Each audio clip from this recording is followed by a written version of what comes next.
Pétur, þetta hafðist ekki í dag. Hvernig eru svona tilfinningarnar rétt eftir leik? Heilsvöld! Hvernig eru tilfinningarnar svona rétt eftir leikinn? Bæði góð og slæm.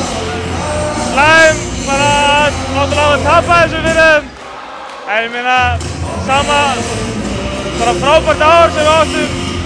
Lendum við 3. í deildinni. Fáum heimavallar rétt í úrslitum, við gátum ekki gert meira það. Vinnum bikarmeistaratitil. Og ég meina, mætum bara góðu KL-lið með mikla sigurhefð og bara... Já, og eitt skot sem fór með þetta í síðasta leik. Þessi leikur í dag, þið byrjið frábærlega en náðu einhvern veginn ekki að halda það út. Hvað var það? Já, við byrjum fyrstu mínútur og 10 sekúndar frábærlega og svo taka þeir leikli og við bara dettum niður. Ég veit ekki hvað við skoruðum í fyrsta liðu. Það er allavega eftir þetta viðtal þá verðum við bara svona til staðir og ég heldur kannski að vera að koma bara sjálfur sér. En þeir taka allavega 12-0 rönneldi ef ekki meira og ná svona þægilegu fórskot eftir það sem var bara erfitt fyrir okkur að brjóta baki aftur.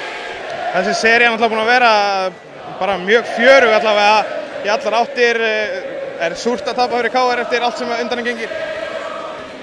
Já, að sjálfsögðu. Ég meina, þú sér partíið að við vildum auðvitað koma og eyðileggja þetta og bara, já, svekkjandi að þurfa að horfa upp á þetta. En hvað núna, gefur þetta ykkur kannski bara meira blóð á tennurnar? Já, klárlega. Ég meina, við viljum lyfta þeim stóra og við munum klárlega gera allt til að stíga eitt skref lengra á næsta tímabil.